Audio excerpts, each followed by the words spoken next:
အားလုံးပဲမင်္ဂလာပါ online teaching ကကြိုဆိုပါရစေ level 3 advanced business calculation ဘာသာတဲ့က chapter တစ်ခုဖြစ်တဲ့ index number chapter နဲ့ပတ်သက်တဲ့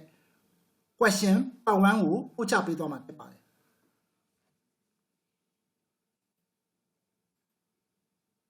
အဲ့တော့စာမျက်နှာ136နော်ဒီမေးခွန်းလေးတွေကဆရာတို့ပုံမှန်မေးခွန်းလေးတွေဖြစ်ပါတယ်เนาะပုံမှန်မေးခွန်းလေးတွေကိုပို့ချပေးမှာပါ question 1ဆရာတို့မေးခွန်းလေးကိုတစ်ချက်လောက်အရင်ဖတ်ကြည့်အောင်เนาะ two sister do different job ညီမနှစ်ယောက်ရှိတယ်အလုပ်လုပ်တဲ့အခါမှာမတူညီတဲ့အလုပ်နှစ်ခုကိုလုပ်ကြတယ်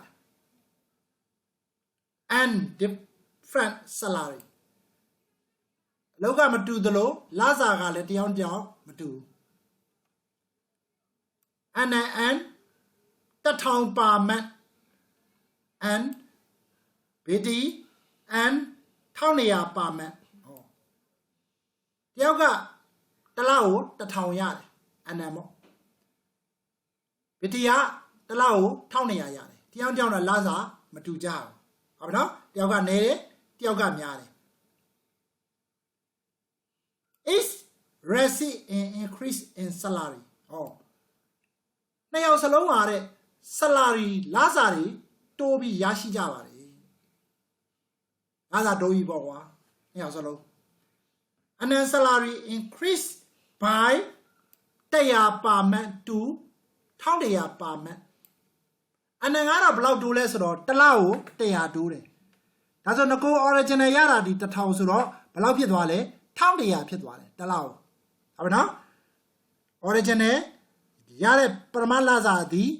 1000တစ်လကို100တိုးတယ်ဆိုတော့ဘိုင်းဆိုတာတဲ့ဘယ်လောက်တိုးလဲ100တိုးတော့ဘယ်လောက်ဖြစ်ရသွားလဲတစ်လကို1200ဖြစ်သွားတယ်သူတိုးတာအနံတိုးတာဘယ်လောက်လဲ100ရှင်းနော် why အဲ့ချိန်မှာပဲ BT ဆိုတဲ့အမျိုးသမီးက salary increase by 108 per month to 1308 per month BT ကြတော့သူကဘယ်လောက်တိုးလဲဆိုတော့တစ်လကို108ဒေါ်လာတိုးတယ်ဒါဆိုသူငကို original ရတာဒီတစ်လကိုဘယ်လောက်လဲ1200ရတယ်ဒါဆိုဘယ်လောက်ဖြစ်သွားလဲဆိုတော့1200နဲ့108ပေါင်းရင်1308ဒေါ်လာဖြစ်သွားတယ်တစ်လကိုဒါ BT ဟုတ်နော်ဒီလားနော်မြောက်ဆုံးလားဆိုတော့တိုးတဲ့ငွေမောက်ချင်းမတူဘူးโอเคတယောက်က100တိုးတယ်တယောက်က108ဒေါ်လာတိုးတယ် BT salary has increased by greater amount BT က108တိုးတယ်အနံက100တိုးတယ်ဆိုတော့တာမန်အဖြစ်ကြည့်ပါဆို BT ကအနံတဲ့ဆိုင်ရင်ငွေမောက်တိုးတာပိုများတယ်ဒါကိုသူပြောထားတာ but ဒါပေမဲ့တဲ့ and yes salary ကတော့ has increased more in comparison to her original salary in percentage terms လိုက်ဝေမောက်ကြည့် BT က108အနံက100ဆိုတော့ BT ကပိုများတယ်တိုးတော်လဲဘတ်သုံးထားပါတယ်အနံရဲ့ salary ကသူ့ရဲ့ငကို origin နဲ့လစာပေါ်မှာ percentage အပြင်ကြည့်လိုက်တဲ့အခါမှာအနံ salary ကပိုတိုးပြီးရတယ်ဆိုတာကိုတွားတွေ့ရပါတယ်တဲ့ဟုတ်နော်ဒါ index ရဲ့သဘောပဲနော်ဘယ်လို index ရဲ့သဘောလဲဆိုတော့100ပေါ်မှာပြန်တွက်ကြည့်မှသိတာ index ကဟုတ်နော်ဒါဆိုရင်ဒီမေးခွန်းနဲ့ပတ်သက်ပြီးတော့ဆရာတို့သဘောတရားလေးတွေသိပြီးတက်ကလားအဖြေကိုတွားလိုက်ရအောင်နော်ကဲတက်ချက်ချင်းတွားမယ်ပုံမှန်ပဲဖြည်းဖြည်းပဲဖြည်းပထမဆုံးတစ်ယောက်ရင်သွားမယ်အနံသူရဲ့လစာဒီတစ်လောက်ကိုဘယ်လောက်လဲ1000ပုံမှန်မတိုးခင်လစာ increase ဘယ်လောက်တိုးလဲ100တိုးတယ်တစ်လောက်ဒါဆိုစုစုပေါင်းဘယ်လောက်ဖြစ်သွားလဲ1100 okay အနံဒါဆိုရင်ငွေအမောင်းကဘယ်လောက်တိုးလဲ100တိုးတယ်ဟုတ်နော်ငွေမောင်းဒါပေမဲ့အဲ့တိုးတဲ့နှုန်းဒီ rate စီ nego original လစာရဲ့ဘယ်လောက်ရာခိုင်နှုန်းတိုးတယ်လဲဆိုတော့ဆရာတို့ဗာလဲ percentage နဲ့တွက်ကြည့်အောင် percentage ဆိုဒီမှာ100ပေါ်မှာတွက်တာရှင်းနော်ဒါဆို percentage increase ဘယ်လောက် percentage တိုးတယ်လဲလို့တွက်ကြည့်ရပြီနော်ဒါဆိုတိုးတာဒီ100 တိုးတဲ့ငွေမောင်းကိုအပေါ်မှာထားတယ်ငကိုရတဲ့ငွေမောင်းဒီအောက်မှာထားတယ်တနည်းအားဖြင့်တိုးတာဒီ current ငကို original ရတဲ့လစာ1000ဒီ base ပိုင်းချီ current ကပိုင်းငွေငကို original ရတဲ့လစာဒီပိုင်းချီတိုးတဲ့အတရင်လေးဒီပိုင်းငွေဒီလိုနားလဲရမနော်ဒါဆိုရင်1000မှာ100တိုးတယ်1000က base 100 current တိုးသွားတဲ့အမောက်100မှာဘယ်လောက်လဲ percentage terms ရဲ့အဓိပ္ပာယ်က100ပေါ်မှာတွက်တာဖြစ်တော့100မှာဘယ်လောက်ဆိုတော့100နဲ့မြုပ်ရမှာဖြစ်ပါတယ်ဘယ်လောက်အဖြစ်ရလဲ 10% ဒါဆိုဒါဘာဖြစ်သွားလဲ 10% တိုးပါတယ်ရပြီနော် 10% တိုးတယ်ဘယ်လိုလဲအနံရဲ့လစာသည်သူ့ base original လစာပေါ်မှာ 10% တိုးပြီးရရှိတာပါတဲ့မှန်ပါတယ်1000မှာ1100ရသွားတယ်100တိုးတယ်ဒါဆို100မှာ10တိုးတာပေါ့ဒါကြောင့် 10% okay ဗီဒီယိုသွားနောက်တစ်ယောက်သူရဲ့လစာပုံမှန်မတိုးခင်လစာဒီ1200တလားကိုဘယ်လောက်တိုးလဲ108ဒေါ်လာဒါဆိုစုစုပေါင်းဘယ်လောက်ရပါမလဲဆိုတိုးပြီးရင်1308ကျပ်ဒါဆို percentage နဲ့တွက်မယ်ဆိုရင် percentage increase ဘယ်လောက်တိုးသလဲတိုးတာဒီ108တိုးတာအပေါ်မှာထားပိုင်းချီမှာပိုင်းဝေမှာထားငကို original ရှိတဲ့လစာရတဲ့လစာဒီပိုင်းချီမှာထား1200မှာ108တိုးတယ်100မှာဘယ်လောက်လဲ percentage တန်းဆိုတော့100နဲ့ပြောက်ပေးရမယ်9% ဆိုတော့အဖြေထွက်ပါတယ်ရပြီနော်ဒါဆိုရင် percentage term နဲ့ကြီးလိုက်တဲ့အခါမှာ100ပေါ်မှာတွက်လိုက်တဲ့အခါမှာ percentage နဲ့တွက်လိုက်တဲ့အခါမှာအနံကငကို original သူ့ရဲ့မူရင်းလစာပေါ်မှာဘယ်လောက်တိုးလဲ 10% တော့ဗီဒီကတော့ငကို original မူရင်းလစာ1200ပါဘယ်လောက်ပဲတိုးလဲ 9% တိုးဒါကိုပြောတာသူပု္ပ္ပစာနော်ဝေမောက်အဖြစ်အနံနဲ့ဗီဒီအနံက100ဗီဒီက108အမောက်ကိုကြည့်မယ်ဆိုဗီဒီကပို့တိုးတယ်တော့ percentage တန်းနဲ့ကြည့်လိုက်မယ်ခါမှာတဲ့အနံကပို့တိုးတာတွေ့ရပါတယ်ဒါကလည်းဆရာတို့ကိန်းကနန်းကြီးကိုပဲကနန်းတွေကိုပဲ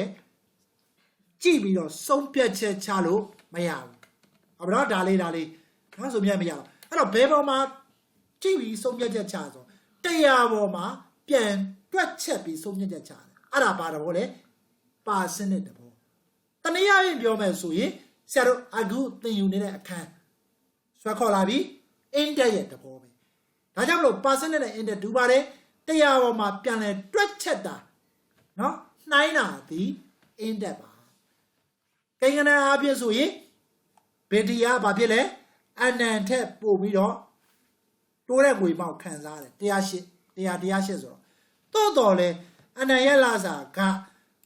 original လစာပေါ်မှာ percentage တန်းနဲ့တနည်းအားဖြင့် index နဲ့တွက်လိုက်တဲ့အခါမှာပုံမရရှိတယ်ဆိုတာတွေ့ရပါတယ်တဲ့ဒါကြောင့်မလို့ဝေမောက်ကြီးပဲကြည့်လို့မရဘူးငကို original လစာပေါ်မှာဘယ်လောက်တက်လဲဆိုတာ100ပေါ်မှာပြန်တွက် internet ပြန်တွက်ကြည့်တဲ့အခါမှာတကယ်တိုးတဲ့အနေအထားကိုမျက်ဝါးထင်တွေ့ရှိရမှာဖြစ်ပါတယ်ဒါ internet တဲ့ဘောပဲเนาะ internet ကဒါတွေအသုံးဝင်တယ်ဒီနေရာတွေမှာအသုံးကျတယ်ဒီလိုတွက်တဲ့နေရာမှာထိရောက်တယ်เนาะဒါကြောင့်မလို့ဆရာတို့ internet ခိုင်ရဲ့အနေအထား100ပေါ်မှာပြန်တွက်တဲ့နေရာပေါ်လွင်အောင်ပြောကြပေးတာဖြစ်ပါတယ်ဟုတ်ပါနော်โอเคဒါဆိုနံပါတ်1နဲ့နမူနာလေး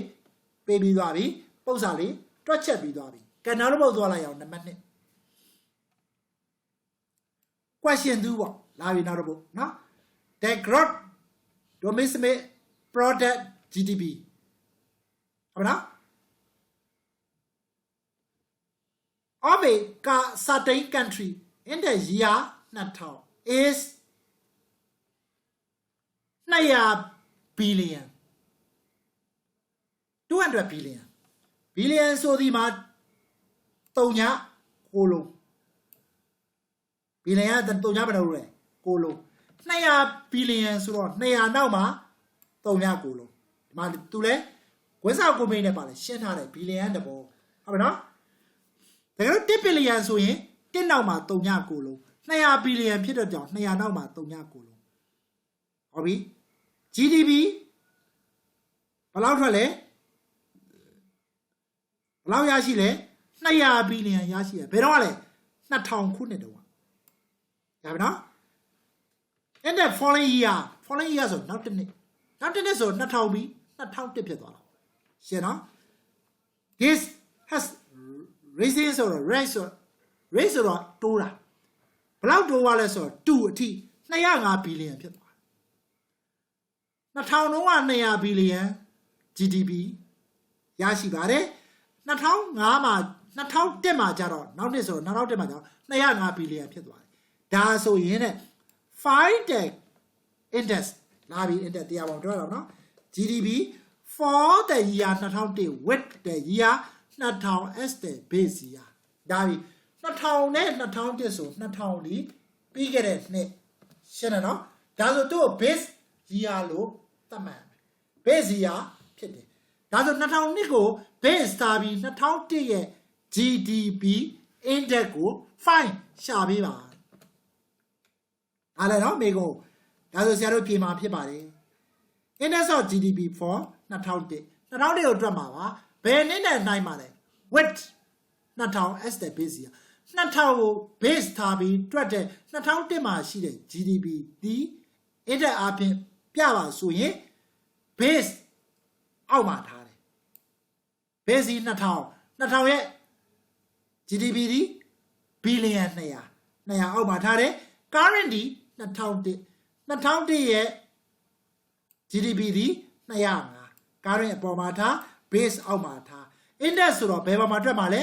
100မှာဘယ်လောက်လဲဒါဆို100နဲ့မြောက်ဘယ်လောက်ရလဲ102.5ရပါတယ်ဒီဖြည့်သည်2001ရဲ့ဖြည့်ဖြစ်ပါတယ်ဘယ်နှစ်ကို base စားတာလဲ2000ကို base စားတာဘာလဲ GDP index okay ဒါဆို102.5ကိုကြည့်ပြီးဘယ်လို decision ချမလဲ2000ကို base စားပြီးတော့ base စားဆိုတော့100ထားတာနော်တတိထား base စားတယ်ဆိုတာ100ထားတာ2000ကို base စားပြီးတွက်တဲ့2001ရဲ့ index ဒီ102.5ရတယ်ဆိုတယ်မှာ2100ဆို2001ဒီ 2.5% နဲ့တိုးပါတယ်တဲ့ဒီလိုနားလဲရမယ်ဟုတ်ပြီနော်ဒါနံပါတ်1ကနံပါတ်3ကိုသွားလိုက်ရအောင် What is the index number for 2000 which 2000 as the base year လာပြီဒီပု္ပ္ပစာပါပဲခုနက2000ကို base စားပြီး2001ရဲ့ index ဘယ်လောက်လဲမေးတာပါနံပါတ်3ကျတော့2000ကို base ထားပြီး2000ရဲ့ index ကိုပြန်မေးတာပါဒါဆို base စားတဲ့နှစ်ရဲ့ index ဒီ100ဖြစ်ပါတယ်ဘယ်လိုသက်သေပြလဲတစ်ချက်ကြည့်အောင်အဖြေ index for 2000 with 2000 as the base year 2000 base စားပြီး2000နှစ်ရဲ့ index ကိုတွက်ရင် index is equal to base စားတဲ့2000ဒီအောက်မှာထား200ဘီလီယံဟုတ်ပါနော်တွက်မဲ့ index ကလည်း2000နှစ်ဆိုတော့200ဘီလီယံပဲပိုင်းဝေပါထားပိုင်းကျလည်း200ပိုင်းဝေလည်း200 index ဆိုတော့100ပေါ်မှာဘယ်လောက်လဲတော့100နဲ့မြောက်လိုက်တော့100ရတယ်အဲ့ဒါကြောင့်မလို့နံပါတ်3ရဲ့အနေထားလေးကိုကြည့်တဲ့အခါမှာ base ထားတဲ့နှစ်မှာရှိတဲ့ index ဒီအမြဲတမ်း100ဖြစ်ရမယ်ဆိုတာကိုညွှန်ပြနေပါတယ် okay ရပါတော့မတူတော့နံပါတ်2နဲ့တေချာသတိထားကြည့်တေချာရှင်းကြည့်တဖြည်းဖြည်းပု္ပ္ပစာလေးတွေကရေးချင်းလေးညစ်လာမယ်တက်လာမယ်ဒါလေးလိုက်နိုင်အောင်လိုက်ပြီးတော့အုံနောက်ကအလုပ်လုပ်ပေးဖို့လိုပါတယ်ကနံပါတ်4 in question 2ကိုပြန်ပြီးတော့ယူပြီ question 2ကိုပြန်ဆက်မယ်နော် question 2ကိုပြန်ဆက်တယ် the country in question calculate all it index number for GDP in terms of year 1980 the index number for year 2000 is 320ဒါဆိုရင် what is the index number for the year 2000 with 1980 as the base year question mark ကဲလာပြီသူပြောတာရှင်းရှင်းလေး2000ရဲ့ index ကတဲ့2000ခုနှစ် index ဘယ်လောက်လဲ320ဘာပြလာလဲနော်ဘယ်နှစ်ကို base ထားတာလဲဆိုတော့ဘယ်နှစ်ကိုမှအခြေခံတွက်တာဆို 1990ကိုအခြေခံတွက်တာဒါဆို1990ကိုအခြေခံတွက်တယ်ဆိုတာ1990ကို base ထားပြီးတနည်းအားဖြင့်100ထားပြီး1980 100ထားပြီးတွက်လိုက်တဲ့အခါမှာ2000ရဲ့ index ဒီ320ဖြစ်ပါတယ်ခင်ဗျာရှင်းတယ်နော်ဒါဆိုရင်ဘာမေးလဲတကယ်လို့ဒါတဲ့1980ကို base ထားပြီးတွက်ရင်2000ရဲ့ index က320ဖြစ်တယ်လို့ပဲ2001ရဲ့ index ကဘယ်လောက်ဖြစ်ပါမလဲခင်ဗျာတဲ့မိကုန်းလေးကမေးတာတယ်ရှင်းနော်ဒါဆိုရင်ဆရာတို့ဒီမေးကုန်းလေးကိုတစ်ချက်ကြည့်လိုက်နံပါတ်1ကိုပြန်ကောက်ရမယ်နော်နံပါတ်1ကိုကယ်ရယူမယ်မှပြောထားတယ်ခုနှစ်3ခုသွားတွေ့ရတယ်1980 2000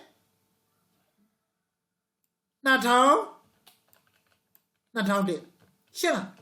အဲ့လိုခုနှစ်3ခုနဲ့ index တွေပေးခဲ့ရင်အဲ့ခုနှစ်တွေတရန်းနဲ့ရေး horizon နဲ့နိုင်ရေးဘာဒီကနေပို့တော့တရန်းတွေကဘယ်လိုတိုင်းလဲ horizon 1980 2000ပြီးသူပေးထားတာကိုရေးချ1980 base ထားရင် index အားဖြင့် base ထားရဲဆိုတော့100ထားရင်2000 index ဒီဘယ်လောက်လဲ320ရှင်းလားမေးတာဘာမေးတယ်1980ကို base 100ထားရင်2001 index ကဘယ်လောက်လဲဒီလိုမေးရတယ်ဒီအောက်ကစာကြောင်းကြီးရပြောမယ် index အားဖြင့်1980ကို base ထားတယ်100ထားရင်2000 index က320 1980ကို base ထားမယ်100ထားရင်2001 index ကဘယ်လောက်လဲဒါမေးကုန်မယ်သူမေးကုန်တိုးတော်လဲဒါဖြေနိုင်ဖို့ဆရာ link တစ်ခုတော့ရှိရမယ်ဘာနဲ့ link လဲဆိုတော့2000နဲ့2001 link ရှိရမယ်2000နဲ့2001 link မရှိဘဲနဲ့တွက်လို့လုံးဝမရဘူးဒါကြောင့်လို့2000နဲ့2001 link ကိုပြန်ပြီးတော့ယူရမှာဖြစ်တယ်ဒါကြောင့်လို့ question 2ရဲ့အဆက်လို့ပြောတာ question 2ကိုတစ်ချက်ကြည့်နော် question 2ကပါပြောလဲ2000ကို base စားရင်2001ရဲ့ index ဒီ102.5ပြောထားပြီလားဒါဆိုရင်တစ်ချက်ကြည့်2000 2001 2000ကို base စားတယ်ဆိုတော့100ထားတာပေါ့ရှင်းတယ်နော်2000ကို base စား100ထားရင်2001ရဲ့ index ဒီ102.5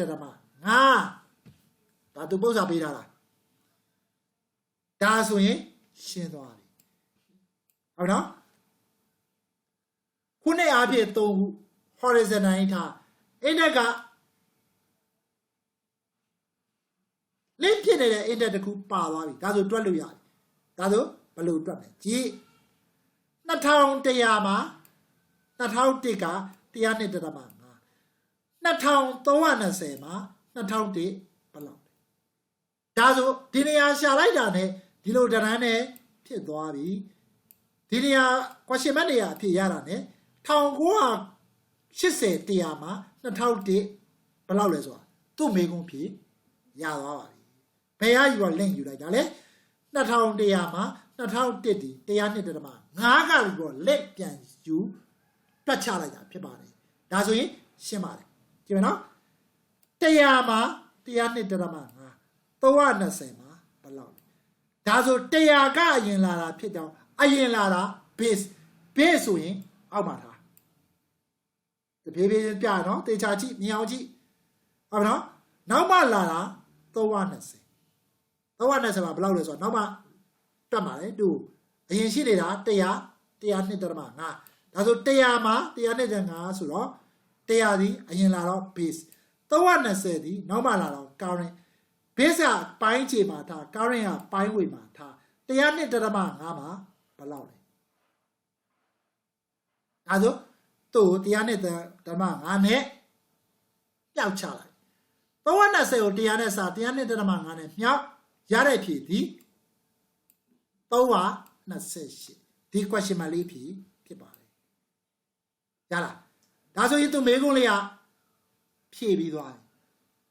1980ကို index base ထားရင်တဲ့2000 index ကတော့320ဖြစ်ပြီးတော့2001 index ကတော့328ဖြစ်ပါတယ်ခင်ဗျာရနော်ဒါဆိုဒီမျိုးပုံစံမျိုးတွေ့လာရင်ခုနှစ်3ခုဆိုရင်ခုနှစ်လေးတွေ horizon နဲ့တိုင်းတန်းစီထားပြီးတော့ yo shin le twat chi lai asit pi de se ro ngel long ka twat phu de no se ro base ka den ne ma twa wu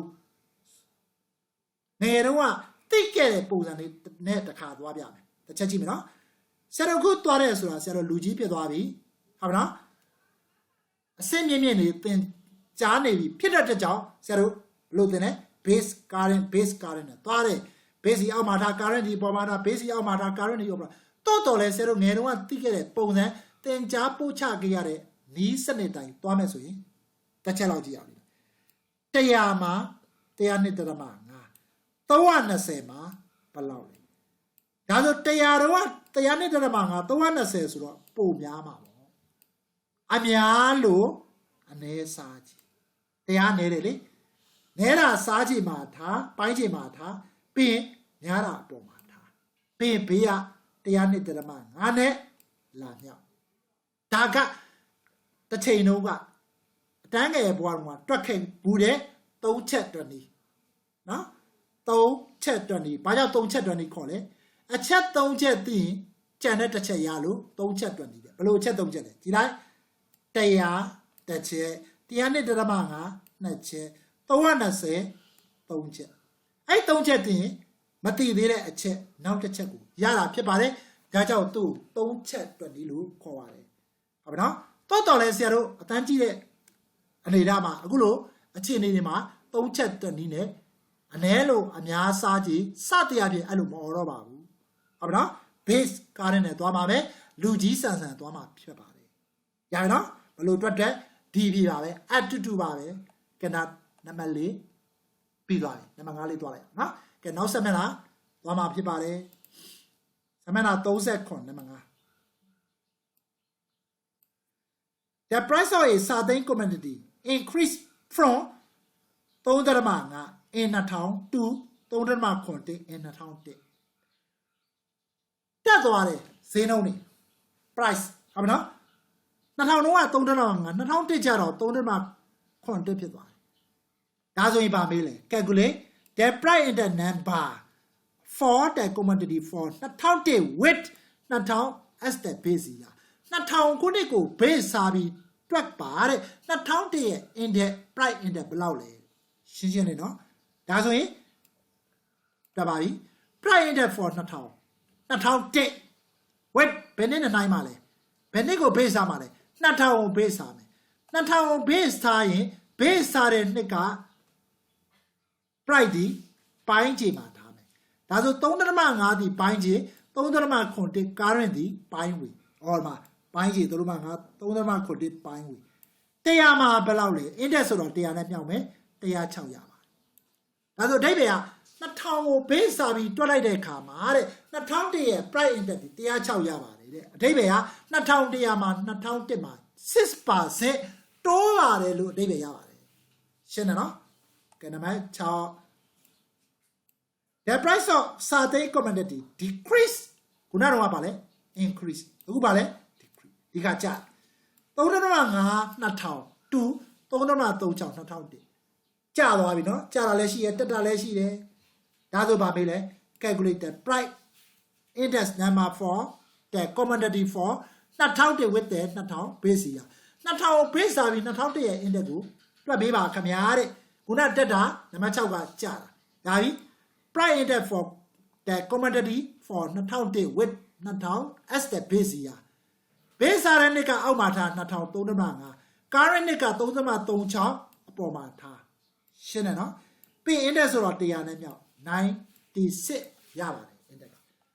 ဒါဆိုဒီ index ကဘာဖြစ်သွားလဲ100ပေါ်မှာတွက်တာ100အောက်ကျသွားပြီ100အောက်ကျတယ်ဆိုမှတ်ထားပါ decrease ရောတာဒီ100အောက်ကျတယ် increase တိုးတာဒီ100ထက်ဖြစ်ပါတယ်ဒါဆိုအဓိပ္ပာယ်ကဘယ်လိုရှိမလဲ2000ကို base စားပြီးတွက်လိုက်တဲ့အခါမှာ2001ရဲ့ price index ဒီ96ပြတယ်ဆိုတော့100တွေက96နှုန်း 4% ကျပါတယ်လို့နားလည်ရမှာဖြစ်ပါတယ်ဒါပြီနော်ကဲအဲဆိုနံပါတ်9လေးတက်လိုက်အောင် question 7 the price of a computer is cut တဲ့ decrease နဲ့အတူတူပဲကတ်ဖြတ်တာဖြတ်တယ်ဆိုတော့တိုးအောင်လုပ်တာရောတာနဲ့အတူတူပဲ decrease တူတူပဲနော်ကွန်ပျူတာရဲ့ဈေးနှုန်းက$800 2000 to $936 2000 ကြာသွားတယ်သူလေဒါဆိုရင် calculate price related တတိထားပါဒီနေရာမှာ price index မဟုတ်တော့ပါတယ် related ကိုမေးတယ်ဘောမှာရှင်းထားပြီး index ဆိုဒီမှာတရားပေါ်မှာတွက်တာတရားနဲ့ပြောက်ပေးရတယ် related ဆိုဒီမှာ probability သဘောပါပဲတစ်ပေါ်မှာတွက်တာတစ်နဲ့မြောက်ပေးရတယ်မမြောက်လဲရတယ်ဟုတ်နော် for the computer in 2001 as the base year 2001က base year မဟုတ်ပါဘူး2001ကိုတွက်ခိုင်းပါတယ်2000ကို base ထားပြီး2001ရဲ့ index sorry price related တွက်ပြီးပါ question 7ဒီ price index ကိုမမေးပဲ price related ကိုမေးပါပါ related ဆိုဒီမှာတစ်ပေါ်မှာတွက်တာပါဟုတ်နော်ဘယ်နှစ်တွက်လဲ2000တွက်ဘယ်အောင် base မှာလဲ2000 base မှတ်တာ base year ဒီ2000ပဲ2000နဲ့2001နှစ်ခုပေးထားရင် base 2000ပဲအများနဲ့မှတ်တာအသေးပဲเนาะစာသားဘယ်လိုပဲဖြစ်နေအဲ့ဒါဆို price related 2000ဒီ$800 2001ဒီ936 base ကိုအောက်မှာထား current ကိုအပေါ်မှာထားပြီးရင် probability သဘောဖြစ်တဲ့အတွက်ကြောင့်တနည်းအားဖြင့် related ဖြစ်တဲ့တစ်နဲ့မြောက် 0.92 ရပါတယ်တစ်ပေါ်မှာတွက်တာဒီကျတယ်ဆိုတော့ cat ဆိုတော့တစ်အောက်ရမှာဖြစ်ပါတယ်ဒါကြောင့် 0.92 ထွက်ပါတယ်ဘယ်လောက်ကျလဲဆိုတော့ 0.08 ကျပါတယ်တနည်းအားဖြင့် 8% ကျပါတယ် internet ပြောမှဆိုရင် percent နဲ့ပြောမှဆိုဟုတ်ပြီနော်ဒါက related ရဲ့သဘော cat နော်ဖြစ်ပါတယ်ကြောက်ကိုစက်ကြီးနံပါတ်8ဒါနံပါတ်ဆိုရင်စာသိန်း commodity produce increase 44,300 2000 to 53,160 2001ဒါကြတော့ပါဆိုတော့ number ဆိုတော့ quantity အရေးအတွက်ဖြစ်သွားပြီ production လုပ်ငန်းမှာရှိတဲ့ပစ္စည်းထုတ်တဲ့အရေးအတွက်ဒီ2001မှာ4,000ကျော်ထုတ်နိုင်တယ်2000မှာ4,000ကျော်ထုတ်နိုင်တယ်2001မှာ5,000ကျော်ထုတ်နိုင်တယ်ဒါဆိုတိုးပြီးထုတ်နိုင်တယ်ဒါကြောင့် increase လို့ပြောတာလားဒါ quantity ဖြစ်သွားပြီဒါဆို calculate quantity index number for commodity for 2001 with 2000 as the base year ဒါပြီ2000 base ဆိုပြီး2001ရဲ့ quantities index quantity နော် price index မဟုတ်တော့ဘူးပြောင်းသွားပြီ index ဆိုတော့တရားပေါ်မှာတွက်ပါတိုးတော့ quantity index ကိုတွက်ပြီးပါဒါဆို quantity index for 2001 with 2000 as the base year ဒါဆို2000 base စာမယ်ဆို base စာတဲ့နှစ်မှာရှိတဲ့ quantity 44,300ဒီပိုင်းချိန်မှာထား2001 current ဆိုတော့ 53,160ဒီပိုင်းဝေမှာထား index ဆိုတော့100နဲ့မြောက်ဘယ်လောက်ရလဲ120အဓိပ္ပာယ်က2000ကိုပေးစားပြီး2001ရဲ့ကုန်ထုတ်လုပ်ငန်းထုတ်နိုင်တဲ့အနေထားသည်တဲ့ product တွေဒီ 20% တိုးပါတယ်ဘာကြောင့်120ဆို100တဲ့ကနှုတ်လိုက်120တဲ့100ကိုပြန်နှုတ်လိုက်20% တိုးဒီလိုနားလဲရတယ်ဟုတ်ပြီနော်ကနံပါတ်9 calculate the quantity related for 2000 for the commodity question 8 2000 as the base year လာပြီ question 8ကိုပဲပြန်တွက်ခိုင်းတယ်နောက်ခုန question 8ပဲခုန question 8မှာတော့ဆယ်လို့တွက်တာဒီ quantity index အခုကျတော့အဲ့ question 3ကိုဘာလို့နေနဲ့ပြန်တာ quantity related နေနဲ့ပြန်တွက်ခိုင်းတယ် index က100နဲ့မြောက်တယ် related က1နဲ့မြောက်တယ်1နဲ့ပြန်ခိုင်းတယ်ပေါ့ဒါဆို quantity related for 2001 with 2000 as the base year 2000ကို base ဟာ2001ရဲ့ quantity related ဒါဆို2000က 44,300 2001က 53,160 current ပိုင်းဝေမှာထားပြီး related ဆို1နဲ့မြောက် 1.2 ရှင်းတယ်နော်ဒီလိုမှမောက်ရဆရာတို့ငါကိုရထားတဲ့ quantity index 120ကို100နဲ့စားလိုက်ရင်ရပါတယ် 1.2 အတူတူပဲလေဟုတ်ပါတော့ဒါဆရာပြန်တွက်ပြတာကဲဒါဆိုရင်နံပါတ်ကိုပြီးဆုံးလို့သွားပါပြီကဲနံပါတ်10လေးတွားလိုက်အောင် The index of price for closing is 150အဲ့တော့အဝတ်စားပေါ့ကွာ closing ဟုတ်နော်အဝတ်စားနဲ့ပတ်သက်တဲ့ index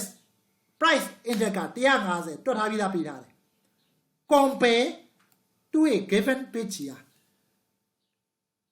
ပေးထားတဲ့ base စားတဲ့နှစ်တစ်နှစ်မှာနှစ်တစ်နှစ်ကို base စားပြီးတွက်လိုက်တဲ့ခါမှာ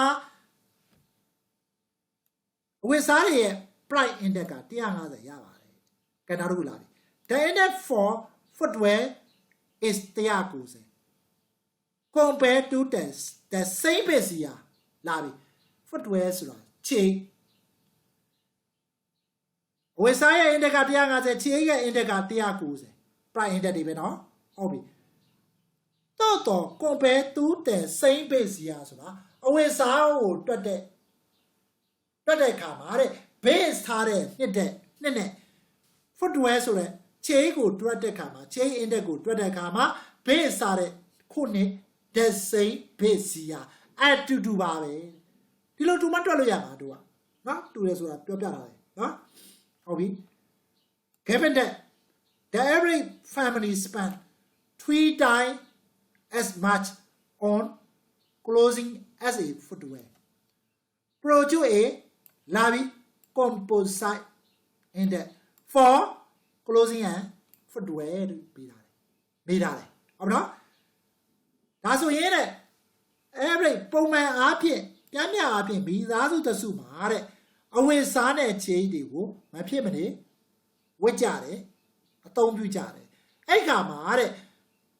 3 times 3 ဆဘယ်ရလဲ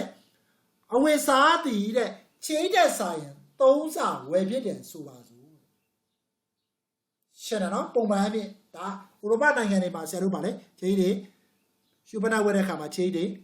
ဝယ်ရတယ်ဝယ်ကြတယ်အဲ့ခါမှာအဝတ်စား3 ခါဝယ်လို့ခြေတစ်ခါဝယ်ဖြစ်တယ်ဟုတ်လားခြေတစ်ခါဝယ်ဖြစ်တယ်ဒါဆိုရင်ဗာမေးထားတယ်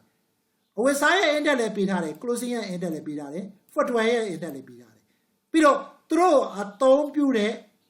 ဘာလို့လဲပေးထားလဲအစလည်းပေးထားတယ်3 times 3 စလည်းပေးထားတယ်တကူက1တကူက3ဟုတ်ပါတော့3 စဒါဆိုရင်ဗာမေးတယ်အဲ့လိုမျိုးအစပေးတာဆို weight ပဲဒါဆိုဗာမေးထားတယ် weight that every index တနည်းအားဖြင့် overall index တနည်းအားဖြင့် total index တနည်းအားဖြင့် general index တနည်းအားဖြင့် composite index ဆိုပြီးတော့မေးထားပါတယ်ဒါကလည်း format မှာရှင်းထားပြီးသင်ထားပြီးသားဟုတ်ပါတော့ဒါမေးခွန်းနံပါတ်10ကဲနောက်ဆက်မျက်နှာသွားလိုက်အောင်ဆက်မျက်နှာ38ရောက်သွားပြီအဖြေဒါဆို weight ပါလာပြီဆိုရင် weight ဒီ W ရှင်းနော် item အပြင်2မျိုးရှိတယ် close footwear 2မျိုးသူတို့ရဲ့ index တွေပေးထားတယ်150 190 closing က150 footwear က190ပြီးရင်သူတို့သုံးဆွဲတဲ့အရေအတွက်ပေးထားတယ်ချိန်တစ်ခါဝယ်လို့ဝယ်စား3ခါဝယ်ဖြစ်တယ်ဒါဆိုဝယ်စား3ဆချိန်က1ဆဒါ weight ပဲ weight ရဲ့တဘောပဲဟုတ်ပါနော်ဒါဆိုဆရာတို့အခုရေအတွက်ပါလာပြီဆိုရင် weight ပေးပြီးတွက်ရမယ်အဲ့ weight ပေးပြီးတွက်တဲ့ composite index တနည်းအားဖြင့် total index general index ကိုမေးလာတယ်ဟုတ်ပါနော်ဒါဆိုရင်သူ့ပုံသင်လေးလေးကဆရာတို့ရှေ့မှာသင်ထားပြီးပြီ summation wi is equal to summation w summation ဆိုတာပေါင်းလက်ကိုပြောတာ w ဆိုဒီမှာ weight ဆိုတာဒီပုံစံရဆို3နဲ့1နဲ့ပေါင်း4အဲ့ဒါ summation w ပြီး summation wi ဆိုတာ weight နဲ့ index နဲ့မြောက်တာဒါဆို3နဲ့150မြောက်450 1နဲ့190နဲ့မြောက်190ပြီးရင် summation ဆိုတော့ wi ကိုပေါင်းချလိုက်ဘယ်လောက်လဲ640အဲ့ဒါ summation wi ပုံသင်ရဆို summation wi 640ကိုတီး summation w 4နဲ့စားဘယ်လောက်ရလဲ160အဲ့ဒါပါလေသူမေးခွန်းရဲ့အဖြေဖြစ်ပါတယ်ဆရာတို့ကပုံမှန်အားဖြင့်တွက်မယ်ဆိုရင် weight မပေးပဲတွက်မယ်ဆိုရင် index နှစ်ခုသည်150 190နှစ်ခုဆိုတော့နှစ်ခုကိုပေါင်း340နှစ်နဲ့စား180ဒီလိုသွားတာဒါက simple ရိုးရိုးလေးတွက်တာတိုးတော့ဆရာတို့ဒီလိုမျိုးသုံးဆွဲတဲ့အစပါလာပြီတနည်းအားဖြင့် weight ပါလာပြီကိန်းဂဏန်းအရေးအတွက်တွေပါလာပြီဆိုရင် simple ပုံစံမျိုးနဲ့အဲ့ index နှစ်ခုပေါင်းနှစ်ခုကိုဆိုရင်နှစ်ခုကိုပေါင်း2နဲ့စား10ခုဆို10ခုကိုပေါင်း30နဲ့စား9ခုကိုဆိုရင်9ခုကိုပေါင်း9နဲ့စားလို့မရတော့ဘူး weight ပါလာပြီးကိန်းကနန်းအရေးအတွက်တွေပါလာတဲ့အတွက်ကြောင့် weight ပေးပြီးတွက်ရတာပါသူ့ကို composite interest လို့ခေါ်ပါတယ်ဘယ်လောက်ရလဲ160ရှင်းနော်ဒါနံပါတ်10ရဲ့အဖြေဖြစ်ပါတယ်โอเคပြင်စရာနောက်တစ်ခုသွားမယ်နံပါတ်17လာပြီနံပါတ်17ကလည်းနံပါတ်10ကိုနည်းနည်းလေးကနန်းပြင်ထားတာတဘောတူပဲတော်တရားအတူတူပဲဘလို့လာဒီပုံစံပဲဟုတ်ပြီနော်တွက်မှာဒီပုံစံပဲဒီမတ်တက်ကိုပဲပြန်ပြီးတော့ apply လုပ်ရမှာပဲကဲတစ်ချက်ကြည့်အောင်နံပါတ်17 the index of price for closing 150 compare to a given page here တူတူပဲနော် the index for footwear is 190 compare to the same page here လာပြီ use ဒီတော့ဆိုတော့ဘယ်လိုသုံးလဲ use သုံးဆွဲပါလေ waiting 85 for closing အဝိစားကို85 weight ပေးမယ်တဲ့ကိန်းကနန်းပါလာပြီနော် footwear ကို25 weight ပေးမယ်ဒါဆိုရင် produce a composite index for closing and footwear ဒီပစ္စည်းနာမည်ဂျားမှာရှိတဲ့ index ကို weight ပေးပြီးတော့ weighted average index အနေနဲ့တွက်ပေးပါအဲ့ဒါဆရာတို့ weighted average index composite index မပြောလေကိန်းကနန်းတွေပါလာရင် weight ပေးပြီးတွက်မယ်မှတ်တာအသေးပဲနော်ရိုးတိုင်းတွက်လို့မရဘူးစင်မဲ့တိုင်းတွက်လို့မရဘူးနော်ဒါလေးတွေရှိတယ်နော်အထာလေးတွေပေါ့ကဲဒါဆိုရင်ဖြည့်ပြီး item နှစ်မျိုးခုနတိုင်းပဲ closing နဲ့ footwear နဲ့ weight ကဒီတစ်ခါပြောင်းသွားပြီး3တစ်မဟုတ်တော့ဘူး85 25ဘယ်လိုပဲဖြစ်အတူတူပဲပေါင်းရင်100အဲ့100 summation w ရှင်းနော်ပြီး index ကခုနတိုင်းပဲ150 190ပြီး150နဲ့85နဲ့မြောက်11250 25နဲ့190မြောက်4950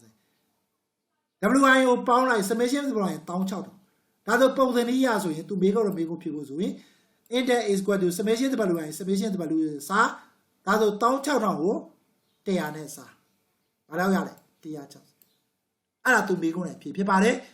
ဒီအဖြေဒီနံပါတ်10အဖြေနဲ့အတူတူပါပဲရှင်နော်တဘောတူတူပဲနော်ဒါကိုမြင်အောင်လို့ဒီမှာနှစ်ပုတ်ပုံစံမျိုးထည့်ထားတာဘယ်လိုပဲလာဆယ်တို့ကိန်းကနန်းတွေပါလာရင် weight တွေပါလာရင်မှတ်ထားပါ weight ပေးပြီးတွက်ရမယ်အဲ့ဒါကို weighted average index လို့ခေါ်ပါတယ်ဟုတ်ပြီနော်ဒီမှာ weight ဘာပဲခေါ်ပါလဲဒီမှာက3